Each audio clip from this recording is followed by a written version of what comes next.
de l'impasse, le calme précaire après les événements du 1er et 2 juin dernier. Ses conséquences sur la société sénégalaise, sur notre vivre ensemble, quels remèdes? En Guinée-Bissau, le PAIGC majoritaire à l'Assemblée nationale, quel impact sur la crise casamançaise? Quelles répercussions sur la politique intérieure du Sénégal? Pour analyser toutes ces questions, l'Air du temps reçoit ce dimanche, 11 juin de 10h à 11h, Ibrahima Kane, spécialiste des droits de l'homme, analyste politique, et Labib Ndiaye, psychosociologue. Rendez-vous ce dimanche avec Alassane Samba Diop. Dimanche 11 juin 2023. Merci d'être à l'écoute de l'Air du temps qui reçoit aujourd'hui Ibrahima Kane. Ibrahima Kane est un politologue spécialiste des droits de l'homme. Nous sommes aussi avec Serigne Labib Ndiaye, ancien conseiller technique à la présidence et aussi psychosociologue. Nous allons parler du Sénégal. Vous le savez que depuis quelque temps, le pays est dans une sorte d'impasse où on ne sait plus peut-être où on va compte tenu de la situation au Sénégal. La situation est tendue. Monsieur, vous l'avez constaté avec nous. La situation dans ce pays-là concerne la crise qui s'est installée. Elle est une crise multiforme. Elle est politique, elle est économique, elle est sociale, elle est à la limite culturelle et éducationnelle. Dites-moi, Labib Ndiaye, quelles sont les pistes de solutions pour sortir de cette crise dans laquelle nous sommes aujourd'hui? Merci Alassane et bonjour M. Kane, mon collègue qui est en face de moi, et bonjour aux auditeurs de ITV et aux téléspectateurs de ITV radio, télé. Donc pour moi d'abord, c'est avant d'aller aux solutions, il faut qu'on comprenne quelles sont les causes. D'où vient ce problème qu'aujourd'hui, la perception que les jeunes Sénégalais ont par rapport à l'activité politique, à la chose publique, aux relations sociales, d'où vient ce problème? Qu'est-ce qui est à la base? Pour moi, il y a plusieurs facteurs. D'abord, il y a le facteur éducationnel. Quand vous avez un peuple, vous devez avoir un socle éducatif pour former ce qu'on appelle le commun vouloir de vivre ensemble. Et ça, ce qu'on fait avec l'armée, donc les forces de défense et de sécurité qui sont les cristallisateurs de la nation, ça devait aller dans les écoles, d'abord dans les familles, faire comprendre aux gens d'où nous venons, ce que nous sommes, notre appartenance politique, psychologique, psychosociale, culturelle. Sur la base de ça, à part la famille, l'école, etc., et ça va grandir. Et cette éducation sur l'amour de l'autre, sur l'amour de la chose publique, sur l'amour de la patrie, quand vous grandissez avec, vous n'avez pas certains types de comportements par rapport aux personnes âgées, par rapport à la chose publique, par rapport à l'État. Je crois que ça, ce sont des causes profondes. D'abord, réformer le système éducatif qui n'est pas adapté aujourd'hui au développement du Sénégal. Le premier écueil de ça, c'est la langue d'enseignement, qui est le français. Ce qui nous donne un cours d'initiation, un cours préparatoire, qui est une perte. Si les enseignements étaient en tout clair, en wolof, en séeréer, en fonction des zones géographiques, comme ça se passe dans le monde, on n'aurait pas ce retard. Un autre facteur, c'est ce qu'on appelle, pas démission des parents, mais le peu d'intérêt aujourd'hui que les parents ont concernant la famille en tant que telle. On s'occupe plutôt à apporter la nourriture et non pas à s'occuper de la famille en tant que telle, de la famille africaine, la famille où tout le monde est. On nourrit les ventres, on nourrit l'esprit. Voilà, on nourrit les ventres et on laisse l'esprit. Et quand l'esprit est libre, comme on dit, il peut se fixer n'importe où. Je crois que ça aussi, c'est des sources de problèmes. Troisièmement, aujourd'hui, on est un pays jeune. Il faut que les organes de direction reflètent la composition sociologique du pays. Vous ne pouvez pas avoir des milliers et des milliers de jeunes diplômés, compétents, et à la place, vous avez des gens beaucoup plus moins compétents qui veulent exercer le pouvoir au nom des jeunes. Ouais, et ça, c'est un problème. Ibrahima, alors, le diagnostic est bon pour vous? Oui, mais le diagnostic, il avait été fait depuis très longtemps. Oui. Rappelez-vous que le Sénégal, à la fin des années 90, avait fait 2 études prospectives. Une première étude prospective sur les femmes et la deuxième étude prospective sur le Sénégal lui-même. Et une des tendances lourdes qui avait été mise en évidence par cette étude-là, c'était que 15 ans après l'étude, c'est-à-dire en 2015, le Sénégal serait un pays où la majorité de la population serait en ville, un pays où la majorité les 2/3 de la population seraient jeunes, et un pays qui serait confronté à un certain nombre de problèmes que ceux qu'on rencontre aujourd'hui. Ouais. Si on n'est pas arrivé à régler ces problèmes, c'est la faillite de la classe politique, c'est la faillite de l'État qui nous met dans une situation pareille. Mais moi, c'est ça mon problème. Le pays a fait le diagnostic dans tous les secteurs. Mais pourquoi il y a cette incapacité d'appliquer ce qui a été décidé? Pourquoi? Mais regardez les régimes qu'on a eus. Regardez les régimes qu'on a eus. Et personnellement, je mettrais le holà sur le régime libéral. Le régime libéral, non seulement a détruit tout ce qu'on avait de système politique, enfin, un système administratif cohérent. Vous m'avez présenté comme un responsable des droits de l'homme. Je vous donne juste un exemple dans le domaine des droits de l'homme. Abdoulaye Wade est venu à un moment où il existait un comité sénégalais des droits de l'homme. Voulant mettre coûte que coûte une personne que je ne nommerai pas à la tête de tout ce qui concerne les droits de l'homme, il a créé un haut commissariat aux droits de l'homme qui a le même mandat que le comité sénégalais des droits de l'homme, qui a été complètement délaissé. En plus de créer un haut commissariat, il a allé créer un ministère des droits de l'homme.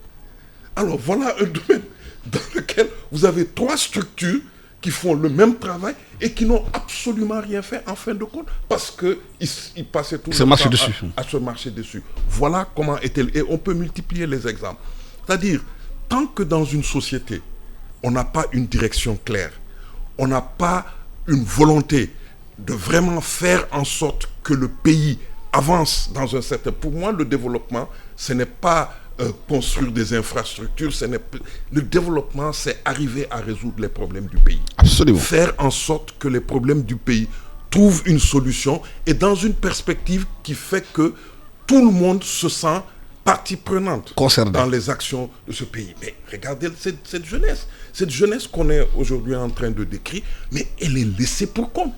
Comment pouvez-vous expliquer que dans un pays comme le Sénégal, on se retrouve chaque année sur le marché du travail avec 300 000 personnes qui ne savent absolument rien faire. Et le marché ne peut absorber, d'après les statistiques de 2019 et de 2020, que 7 à 10 000 personnes. Que faisons-nous des 290 000?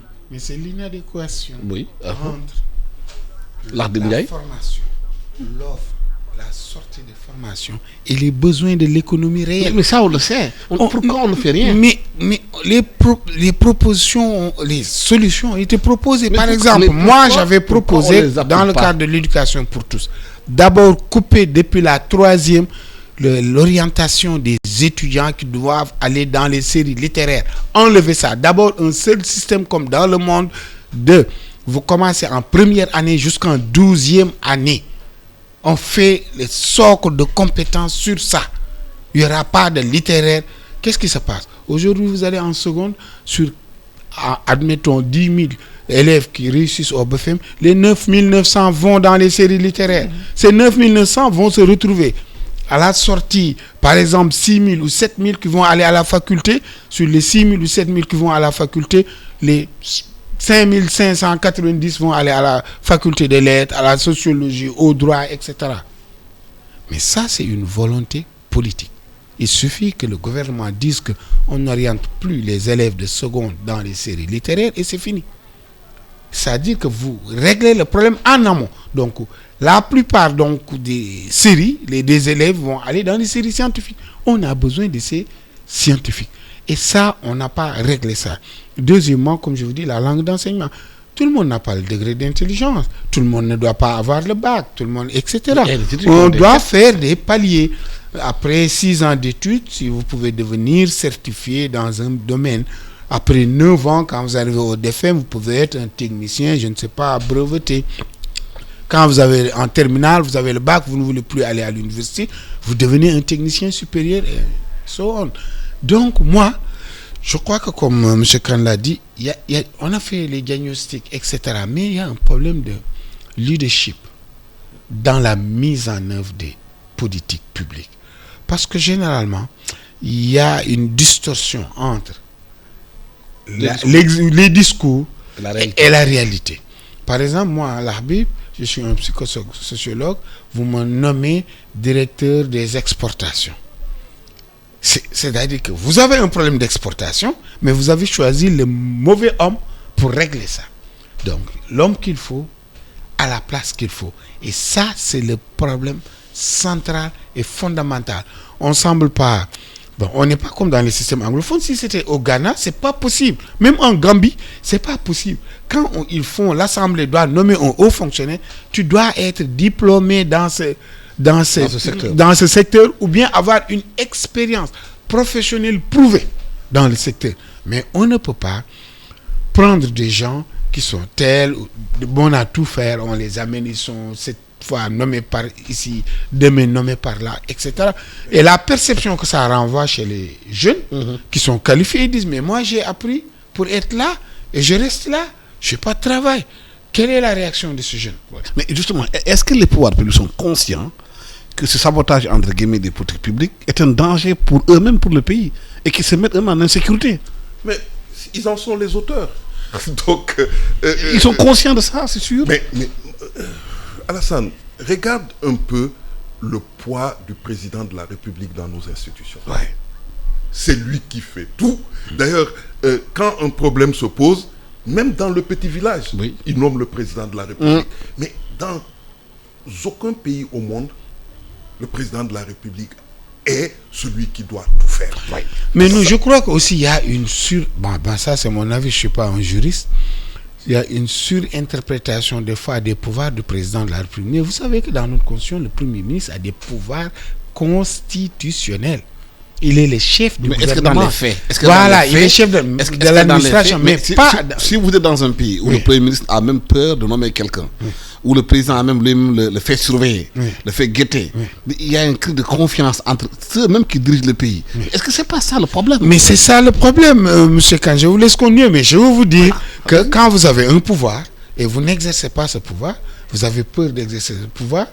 Alsan, qu'est-ce qu'on y pense? Alors, pourquoi je vous dis ça? C'est que dans les années 2000, quand les citoyens sénégalais ont observé leur pays, ont vraiment décidé d'agir, il y a eu ce qu'on appelait les assises nationales. Yeah. Et les assises nationales avaient, à mon avis, quand tu regardes la charte de la gouvernance, mais aussi le projet de constitution que les gens avaient proposé, il y avait déjà un début de solution. D'abord, mettre fin à l'hypertrophie du pouvoir du président de la République, mais créer un système dans lequel il y a vraiment un équilibre du pouvoir. Que l'Assemblée nationale soit une institution qui serve à quelque chose. Qu'il y ait un vrai pouvoir judiciaire, mais pas une autorité judiciaire. Oui, mais les Sénégalais sont partis élire ceux qui ont signé la charte de la démocratie nationale aussi, oui. avec des pincettes. Macky Sall, en venant signer, il est venu porter au deuxième tour, il a signé même sans être convaincu. La preuve, quand la CNRI a sorti ses résultats, il l'a mis dans le tiroir. Parce que ça ne l'intéressait pas. Mais bien sûr, mais c'est pourquoi je dis, c'est eux-mêmes qui sont à l'origine de notre problème. Maintenant, pour sortir de cette situation, je pense qu'il nous faudra repenser notre pays. Il nous faudra repenser notre État. Vous savez, ici au Sénégal, les gens ne regardent... ne prennent pas généralement leur histoire au sérieux. Juste avant l'indépendance, Mamadou Dia avait fait la première étude prospective au Sénégal avec le père Lebré.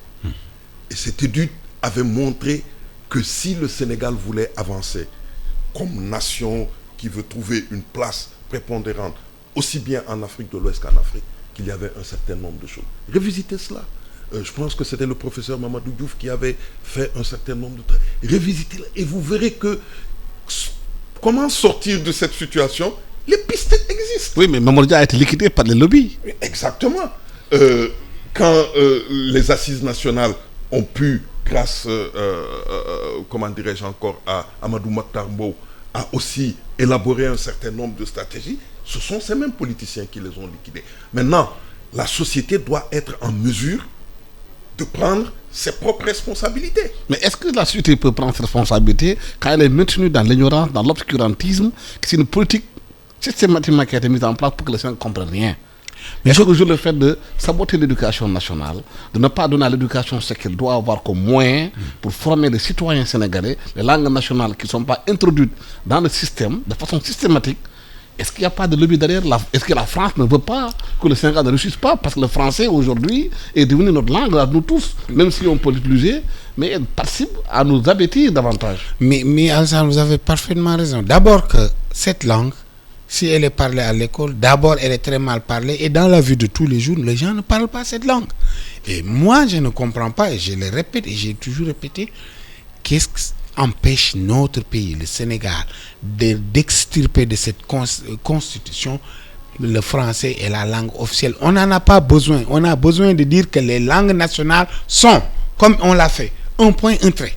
Et ce sont nos langues nationales, notre éducation dans notre langue. Ça, le bénéfice est énorme. Je ne vais pas ici le dire, tous les pédagogues. Est-ce que nos dirigeants sont libres de choisir pour nous? Ils sont libres. Vous c'est savez, ça? Non, je vais vous dire. Laisse-moi continuer. Ils sont libres. Mais est-ce qu'ils sont capables de prendre cette liberté de faire?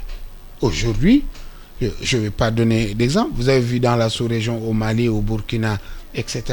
Quand les gens ont décidé de mettre un terme à tout ça, ils l'ont fait. Et rien ne s'est passé. Avec les cris d'Orphée du mouvement impérialiste mondial et tout, ces nations continuent de vivre. Donc, ça ne dépend que de nous. Ça ne dépend que de notre courage, ça ne dépend que de notre volonté. Que le Sénégal dise que le français n'est pas la langue officielle, qu'est-ce que ça peut nous faire, Alassane? Ça peut nous faire de ne pas être avec la France? Rien du tout. On va s'en porter même mieux, et 10 000 fois mieux. C'est un pays qui, pendant 300 ans, a pillé ce pays, a tout fait de ce pays de mal. Quel est dans l'imaginaire populaire quelqu'un qui va pleurer parce que la France? Au contraire, il faut faire attention. Ils vont vous dire, ah oui, oh, les Toukleurs là, les Wolofs, on va faire le Wolof la langue. Ils vont dire, oh, Diala, attendez, c'est les Toukleurs et les autres qui vont.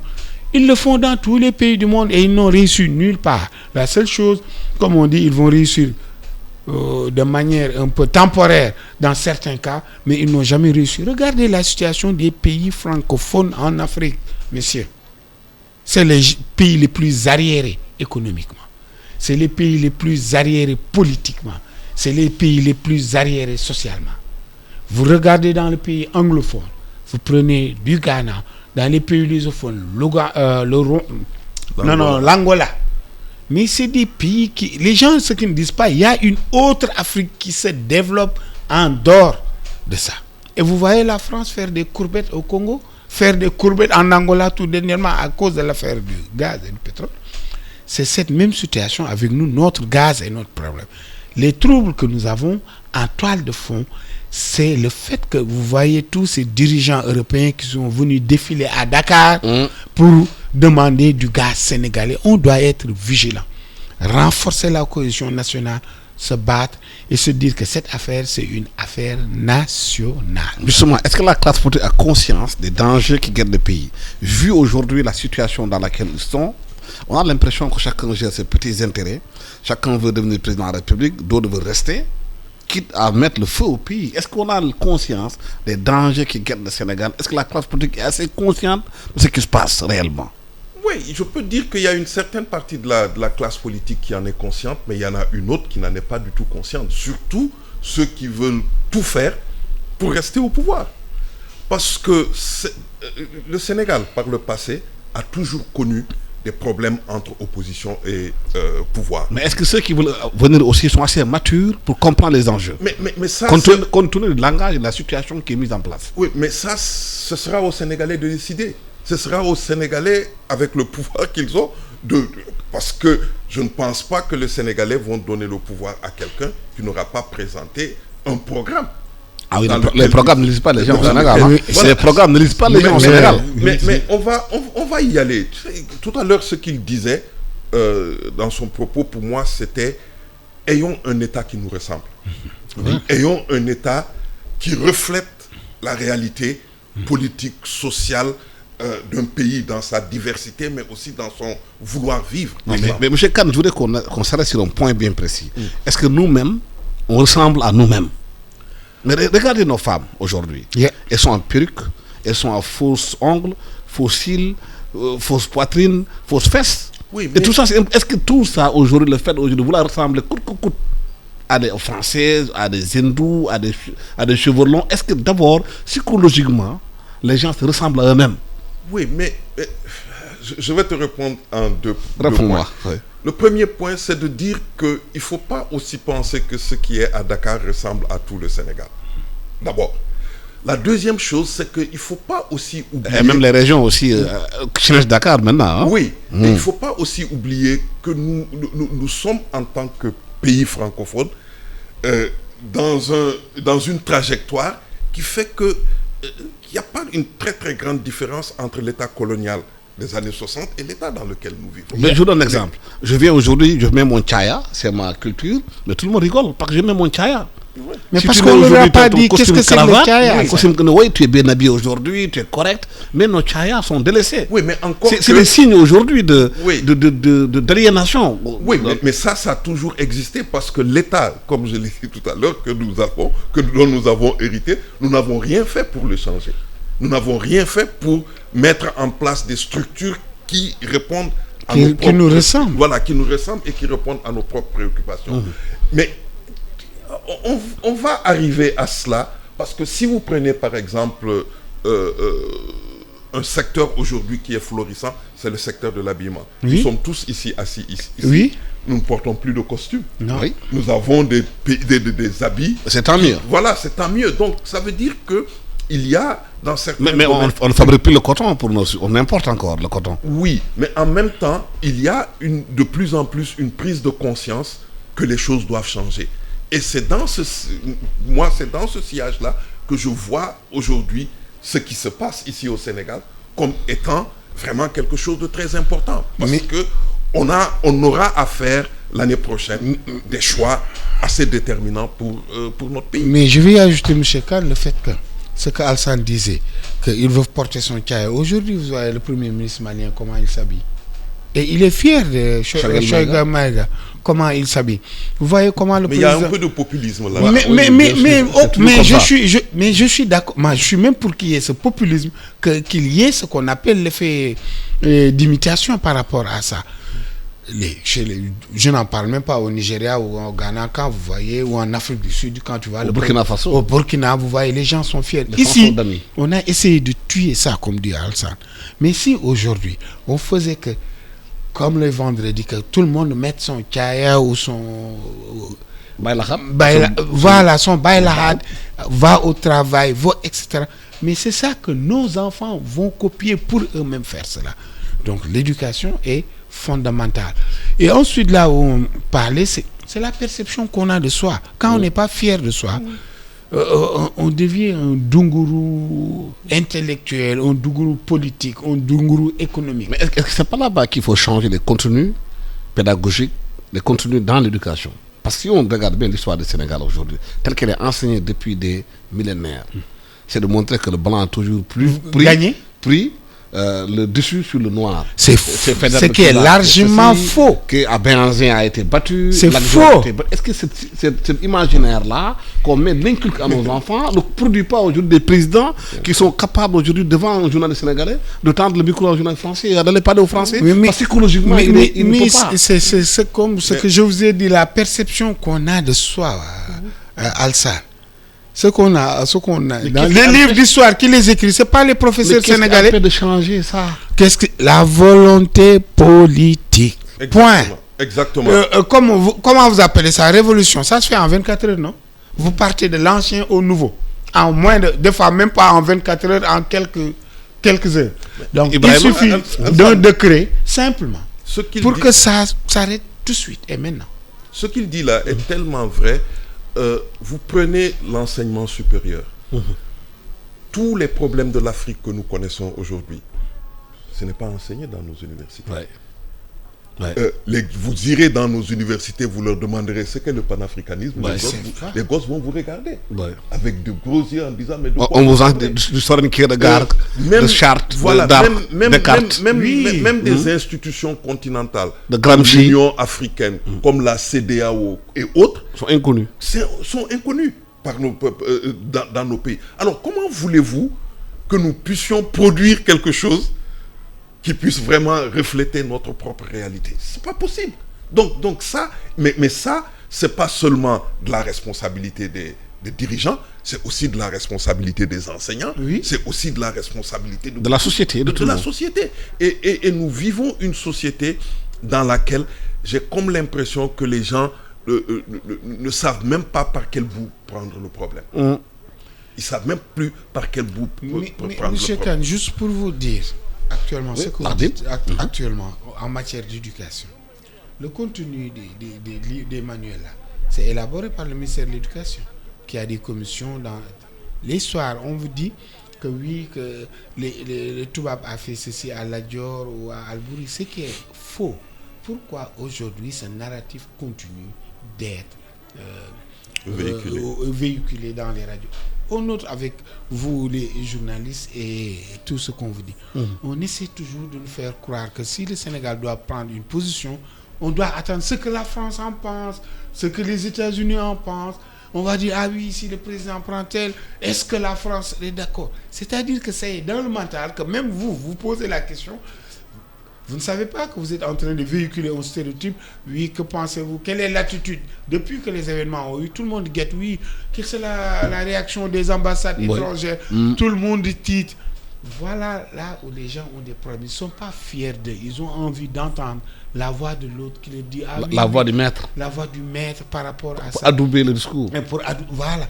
Et ça, c'est une responsabilité politique, c'est une responsabilité nationale, c'est une responsabilité sociale. Tant que nous-mêmes, nous ne voulons pas changer, ça ne va pas changer. Et j'ai dit, les modèles existent. Le modèle que je donne toujours, c'est l'Angola. Vous vous rappelez de la guerre d'Angola? Savimbi contre Dos Santos. Comment ils l'ont réglé, Alsan?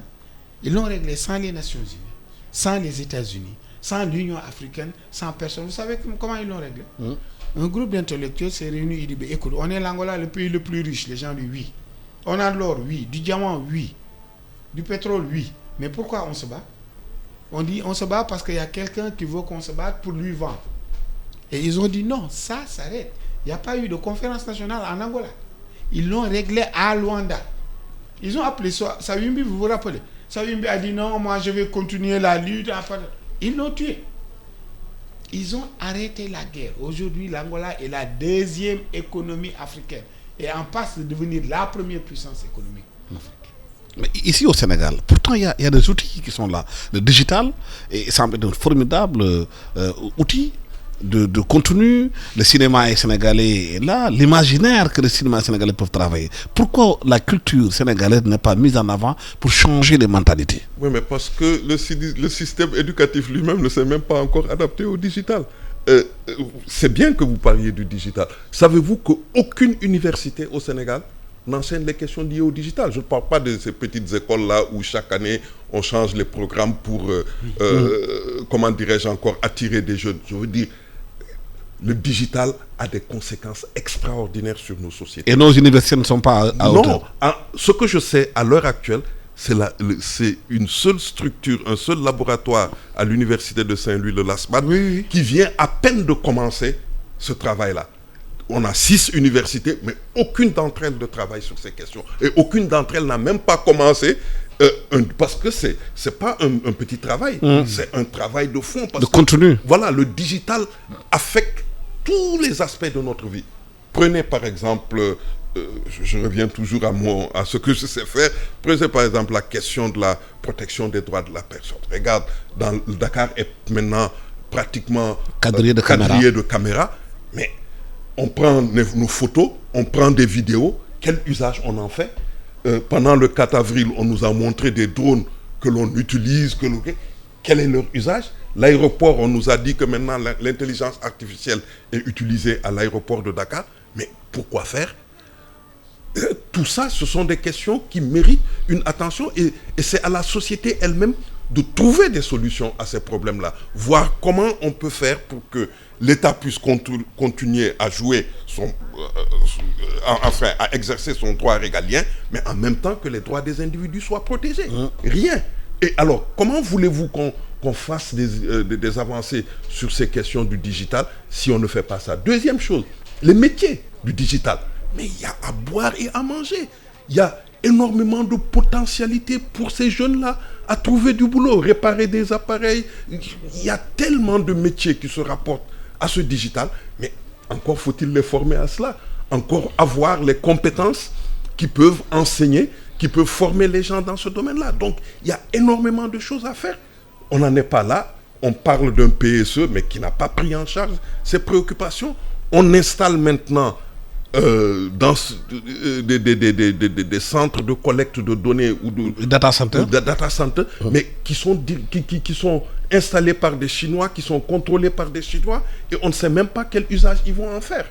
Donc vous voyez que c'est un domaine dans lequel on a besoin de mettre en place une politique étatique. Ouais. Mais dans cette crise, comment préserver notre vivre ensemble, notre vivre commun ensemble? Parce qu'on avait quand même des outils, le cousinage de la plaisanterie, on avait aussi entre l'Indiaël, l'Indioben, les cales, comme on dit, qu'on le faisait dans ce pays-là. Mais on a l'impression qu'aujourd'hui, qu'on a de perdre ça, que les jeunes ne sont pas dans cette logique-là. Oui, mais je veux dire que ça, c'était des mécanismes naturels qu'on a hérités de notre parent, qui a fait que le Sénégal faisait l'exception. C'est-à-dire que nous, on n'a jamais eu les soubresauts ethniques. Comment préserver cette exception? Maintenant, comment préserver cette exception? C'est d'abord de la responsabilité des politiciens de cesser un discours régionaliste ou ethniciste ou un discours de groupe particulier. Et je crois que depuis ces derniers temps, ces 2 dernières années, on est confronté à ce problème. C'est devenu un refuge pour certains politiciens quand vous êtes mal à l'aise de vous réclamer d'une région, d'une ethnie ou bien d'une ville, etc. ou d'une confrérie, etc. Ça doit cesser. Et quelque chose qui est encore pour le moment de l'exception sénégalaise, quand vous voyez nos quartiers, quand vous prenez Grand Yoff ou Parcelles ou je ne sais pas la banlieue, c'est le socle du Sénégal en tant que tel. Tout le monde y habite, tout le monde y habite, tout le monde se marie entre, font les baptêmes, etc. C'est loin des préoccupations des petits politiciens. Vous voyez combien de fois ils ont essayé, utilisant cela, de brûler le pays et ça n'a pas marché. Je crois que malgré que ce n'est pas... Mais certains Sénégalais estiment que les menaces sont réelles. La sécurité des Sénégalais est en jeu. Que c'est primordial de retrouver la sécurité. Je vais en venir.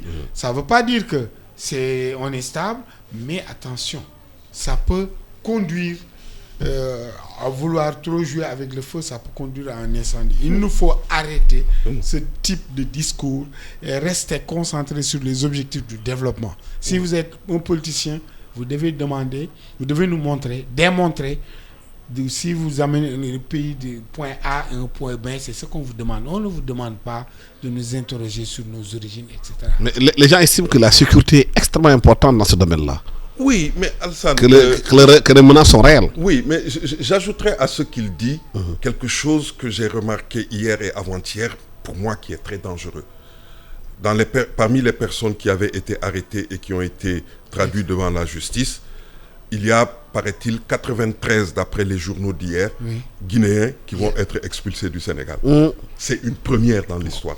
C'est dangereux. Et c'est très dangereux parce que on a toujours été un pays où, comme on le disait dans l'Empire du Mali, l'étranger est roi. Ces personnes, même si elles ont commis peut-être fauté, mais c'est le rôle de l'État dans le pays qu'ils ont choisi pour vivre, de les éduquer dans ce sens-là, mais pas de les renvoyer ailleurs. Ça, c'est un mauvais message qui est lancé à nos voisins. Mais est-ce que ne posez pas des problèmes de sécurité aussi? Mais non, mais les problèmes de sécurité, ça c'est très important aussi. Hein? Oui, c'est important, mais ça c'est toujours réglé. On règle les problèmes de sécurité en tenant compte de la réalité sénégalaise. Mais on ne doit pas, parce qu'en expulsant ces Guinéens-là, on les cible comme étant la source de nos problèmes, alors que tout le monde sait qu'ils n'ont jamais été la source de problèmes que le pays connaît. Le problème, c'est nous. C'est nous, et que c'est nous qui devons... Et notre incapacité à changer les choses. Et puis deuxièmement, ils mettent même en danger l'économie du pays. Oui. Parce que la petite économie qu'on a là, elle dépend pratiquement à 90% de nos voisins. 80% des entreprises sénégalaises exportent vers le Mali ou la Guinée. Et donc, si on commence à identifier les ressortissants de ces pays comme étant en partie à l'origine de nos problèmes, on se fourvoie totalement. Donc ça, vraiment, c'est quelque chose qu'il faut mettre en exergue et rappeler aux dirigeants que c'est pas la bonne manière de régler. Attention. Il faut faire attention, comme dit Alassane, c'est parce que, vous voyez, on est dans une ceinture de feu. Et entre les Sénégal, la Guinée, le Mali et la Mauritanie, c'est des relations séculaires. Ça transcende les frontières officielles, étatiques, etc. Et je crois que s'il n'y avait pas cette information à la radio ou à la télé hier, personne ne remarquerait qu'il y a eu des étrangers, des Guinéens qui ont participé à cette rencontre. Donc, moi qui vous parle, je suis guinéen, moi. Mais attendez, je suis très guinéen, moi. Attends, moi, mes grands-parents viennent de Ndiago, c'est pas sur la Mauritanie, non? La Guinée, c'est ma seconde patrie. Voilà, donc, je veux dire que toutes les grandes familles régies, je ne veux pas dire qui est né de Ndiago, c'est une Babacar et toute cette descendance. Donc, mais je veux dire que notre vouloir de vivre en commun dépasse cela. Donc, il faut qu'en temps de crise, qu'on puisse des fois réfléchir. Parce qu'il faut dire que les Sénégalais sont des voyageurs, d'éternels voyageurs. Et la diaspora sénégalaise, la plus importante, se trouve en Afrique, pas en Europe, aux États-Unis. Et donc, vous savez, dans tous les pays, il y a des démons aussi, mais qui interprètent ça. Parce que je crois qu'on a eu un petit incident diplomatique quand on est allé. Je crois que c'était en Namibie pour préparer la conférence sociale à Genève quand il y avait l'Ebola. On est arrivé à Namibie, on était en délégation avec le ministère du Travail social, moi j'y étais avec le ministre aussi. Mais quand les Sénégalais sont venus, on nous a laissé passer à l'aéroport. Quand les Guinéens sont venus, ils les ont retenus. Et quand on est allé dans les conférences, c'est pas pour trahir le secret des trucs, mais les Guinéens ont dit qu'on votait contre la candidature du Sénégal. Parce qu'ils disent que c'est vous le premier pays, notre voisin, qui avait fermé la frontière et vous ne nous avez pas défendu en Namibie. Donc il faut, ça c'est peut-être l'intention sécuritaire est bonne, mais le messaging qui s'attache derrière en montrant du doigt certains trucs, je crois que... Mais ça nous amène à parler, le dernier point de notre débat, contre la nouvelle configuration politique en Guinée-Bissau. Compte tenu de la situation en Casamance, aujourd'hui, c'est le PAIGC qui prend le pouvoir. Malo était compté comme étant l'ami du Sénégal par rapport à la situation. Le PAIGC, autrement. Oui, mais... Quelle lecture faut-il en faire? Mais je pense qu'il faut... La première lecture, ça veut dire au moins que les Bissau-Guinéens ont choisi de façon très claire, parce qu'il a eu, le PAIGC a eu la majorité absolue au Parlement, ont été très clairs dans qui ils veulent voir diriger le pays. Ça, c'est la première chose. La deuxième chose, je pense qu'il ne faut pas être, comment dirais-je, inquiet, parce que la réalité sur le terrain, en tout cas ces 2 dernières années, ont montré que le MFDC a pratiquement perdu du terrain. Il y a même des gens qui ont rendu les armes, ce qui ne s'était pas fait depuis 1982. Et donc ça montre qu'il y a une nouvelle réalité et que cette nouvelle réalité-là, le PAIGC, même s'il va diriger le pays, sera obligé de prendre cela en considération. Maintenant, que le PAIGC ait des liens avec l'opposition, mais ça a toujours été le cas. Si vous prenez le cas de Mbalo dont vous avez parlé, il a eu des liens avec le président Macky Sall, qui est presque son parrain politique, mais ça n'a pas créé outre mesure de difficultés. Je pense que pour moi, ce qui est important dans ce genre de situation, c'est que le Sénégal doit avoir une politique très claire vis-à-vis de ses voisins. Si, vous savez que très récemment, on avait décidé de faire en sorte que nos meilleurs diplomates soient dans nos pays voisins. Parce que si tu n'es pas en bon terme avec ton voisin, ta vie interne sera difficile, sera impossible. Et ça, je pense que les dirigeants, en tout cas depuis Wade, ont commencé à comprendre cela et ont commencé à agir de la sorte. Aujourd'hui, nous avons d'excellents rapports avec la Gambie. Ça n'a jamais été aussi facile avec la Gambie que du temps de Barrow. Ça, on doit travailler dessus, on doit faire en sorte que même le futur président, celui qui va remplacer Barrow, puisse s'appuyer sur cette nouvelle réalité pour continuer à raffermir les relations avec le Sénégal. Et je pense que c'est de cette même façon que je vois maintenant cette nouvelle donne au niveau de la Guinée-Bissau, à laquelle le politicien, aussi bien à l'interne ici au Sénégal qu'elle est en Guinée-Bissau, parce que n'oubliez pas que le président de la République reste Mbalo, et que le président de la République, qu'on le veuille ou pas, il a certains pouvoirs. Peut-être qu'au plan de l'économie nationale, au plan de la situation interne, le PAIGC va continuer à jouer un rôle, mais dans les relations internationales, Mbalo va rester un acteur très vigilant, et je pense que cela même, ce fait qu'il soit encore présent et qu'il ait des pouvoirs, va peser sur la balance et va peut-être amener les gens du PAIGC à agir de manière plus ou moins modérée dans les relations avec le Sénégal. Mais quelle lecture peut-on faire la configuration en Guinée? Oui, Guinée-Bissau. d'abord, se réjouir de voir que la Guinée-Bissau est un pays, un petit pays, qui a des difficultés, d'énormes difficultés, mais qui s'est payé le luxe de vivre dans une cohabitation politique et sans soubresaut. Ça veut dire que les politiciens doivent intérioriser que le pouvoir vient du peuple. Il n'y a que le peuple qui est le dépositaire de la souveraineté. L'Alliance a eu 54%, mais le président de la République avant disait qu'il n'allait jamais nommer le leader de l'opposition. Maintenant, il a déclaré publiquement que je vais le nommer parce qu'il dit que les urnes ont parlé. D'abord, nous Sénégalais, ce qu'on doit en apprendre, c'est qu'on respecte le suffrage des Sénégalais. Quand les Sénégalais mettent quelqu'un à la mairie, ou bien dans le département, ou à la présidence de la République, qu'on respecte d'abord ce statut. Maintenant, quand à l'Assemblée, si on envoie quelqu'un, qu'on respecte cette personne parce que c'est le suffrage des Sénégalais. C'est la première leçon que les Bissau-Guinéens nous ont donnée en moins de 48 heures. Rien ne s'est passé. Il n'y a eu aucune secousse. Deuxièmement, sur les relations sénégalo-guinéennes, mais écoute, je crois qu'il n'y a pas à trop s'inquiéter du moment que depuis un certain temps, les relations sont très très stables. La Guinée-Bissau, la Gambie et même la Mauritanie sous le nord, même la Guinée après tous ces trucs. Et ce qu'il y a lieu de faire, c'est, comme je vous dis, bien sauvegarder les relations avec les voisins. Maintenant, que ça a un impact sur la situation au sud, je ne le crois pas trop parce que Mbalo reste étant le chef suprême des armées. Je crois que le Premier ministre ne pourra pas faire manœuvrer ou bien faire des actes qui puissent nuire un peu à la sécurité dans la sous-région, Mbalo étant quelque chose de truc. Et l'autre chose que j'avais oublié de dire, mais j'avais entendu, je crois qu'il y a 5 ou 7 ans, des intellectuels bissau-guinéens qui allaient dire qu'il fallait réunifier le Sénégal et la Guinée-Bissau. Et nos pouvoirs politiques, depuis lors, ils n'ont rien fait. On a l'impression que cette histoire de garder ces petits États avec des présidents, des ministres, les arrange. Mais pourquoi? Ces gens, ils sont prêts. Pourquoi nous, on n'est pas prêts? C'est ce problème qui s'est passé avec la Gambie. On avait une Sénégambie, on l'a cassée à cause des trucs. Les Bissau-Guinéens sont vraiment prêts à entrer dans une fédération, dans une confédération avec le Sénégal. Et pourtant, ça ne fait pas l'objet d'une orientation diplomatique. Donc ça doit nous réfléchir. Notre sécurité, c'est la sécurité aux frontières, d'abord. Mais cette situation en Guinée arrive à un moment difficile pour ce pays avec des difficultés économiques.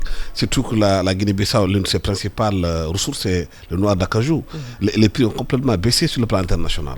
Est-ce que ça peut avoir des conséquences dans la gestion du pays? Non, vous savez, la Guinée-Bissau, pendant très longtemps, je dirais même depuis son indépendance, n'a pas connu une certaine stabilité politique. Jusqu'à Mbalo, aucun des présidents bissau-guinéens n'était arrivé jusqu'au terme de son mandat. Ou bien il a été obligé de démissionner, ou bien on l'a enlevé au pouvoir. Donc, ce pays-là vit une vraie crise institutionnelle, structurelle. Mais récemment, ils avaient adopté une nouvelle constitution qui était censée régler les problèmes structurels du pays. Vous savez que, je me souviens, il y a 2 ou 3 ans, même la démission d'un président de la République posait problème parce que la Constitution n'expliquait pas comment devait se faire la dévolution du pouvoir après une démission. Donc vous voyez que c'est un pays qui a toujours été un pays à problème et un pays aussi que la CEDEAO a toujours supporté. Aidé. Je pense même que jusqu'à présent, il y a des troupes nigérianes qui jouent encore un rôle de stabilisation dans ce pays-là. Ce qui a certainement changé, c'est la prise de conscience des dirigeants qu'il va falloir maintenant trouver une solution à ces interminables difficultés-là. Et Mbalo semble, parce que la mesure qu'il a prise la semaine dernière, pour moi, est une mesure importante. Dire que l'opposition a gagné de façon très claire, les urnes ont parlé, je nomme le président de ce parti politique comme Premier ministre, ça veut dire qu'il est non seulement prêt pour la cohabitation, mais il est prêt aussi à lâcher du lest pour permettre un bon fonctionnement des institutions dans ce pays et faire en sorte. Ça, c'est des choses importantes qui doivent aussi nous ouvrir les yeux parce que, en tant que voisins, nous avons aussi un rôle à jouer. Faire en sorte que les gens se parlent.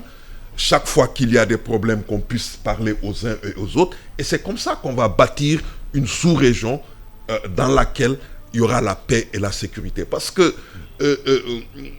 cette partie du Sahel, Guinée-Bissau, Gambie, Sénégal, c'est la partie la moins affectée par ce qui se passe au Sahel central.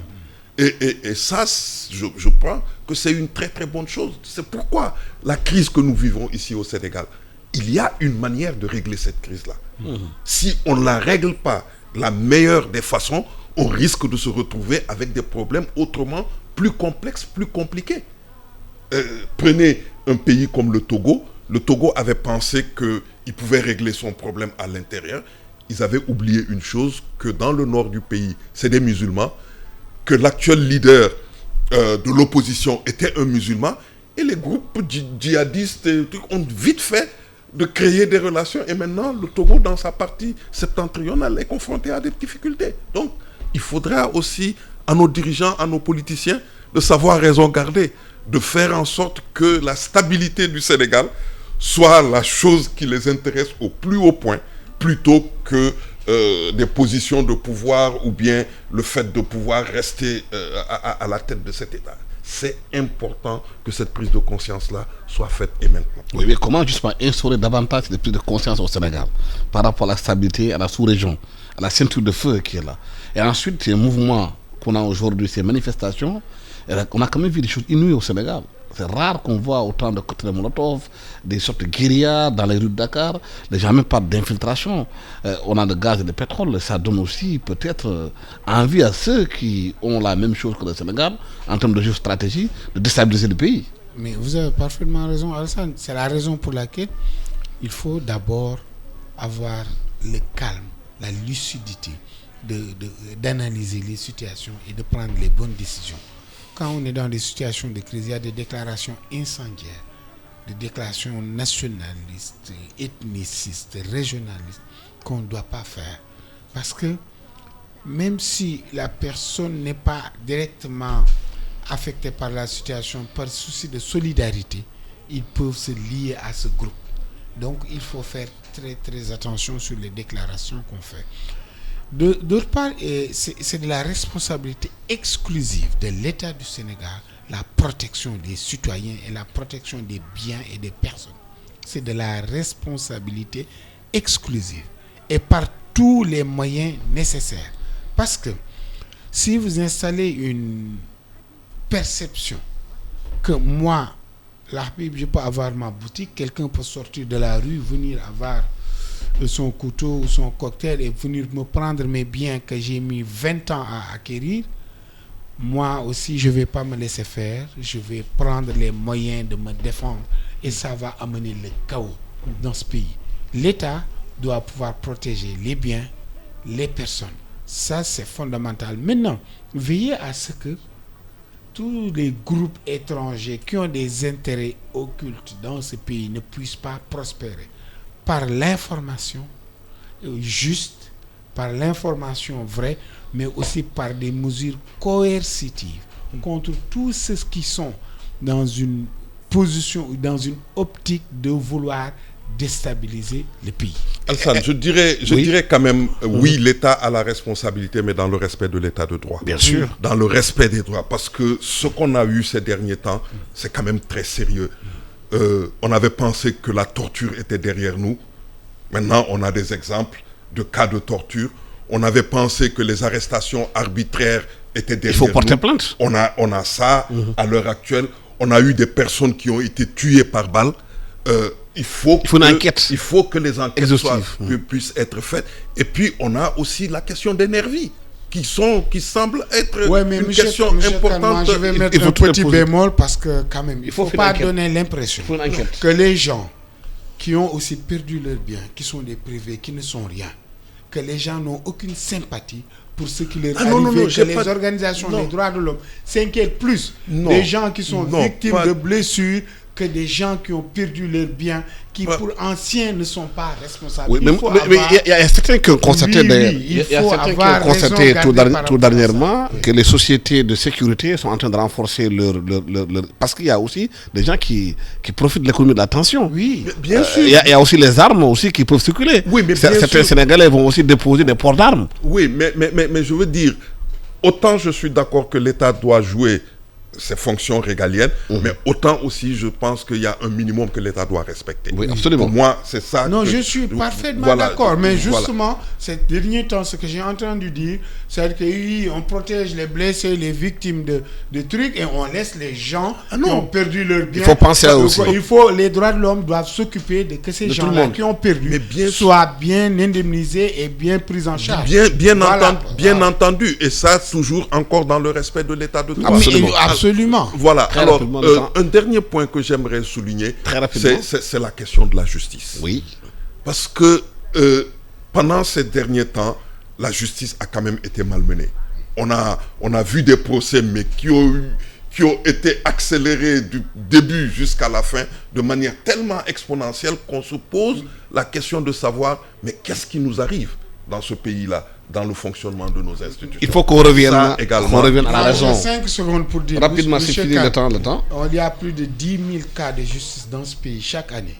On n'entend jamais quelque chose. Quand ça concerne un seul politicien, c'est à la fin du monde. Donc, ce qu'on doit faire, si on doit réformer la justice pour tout le monde. Merci infiniment Abdallah Serigne Lahdib Ndiaye, psychosociologue et analyste. Merci beaucoup à Ibrahima Kane, politologue et spécialiste des droits de l'homme. À la technique, Biran Sissé et micro Alassane Sambou Diop. Excellent dimanche à tous. Il faudra absolument acquérir la connaissance directe, la formation.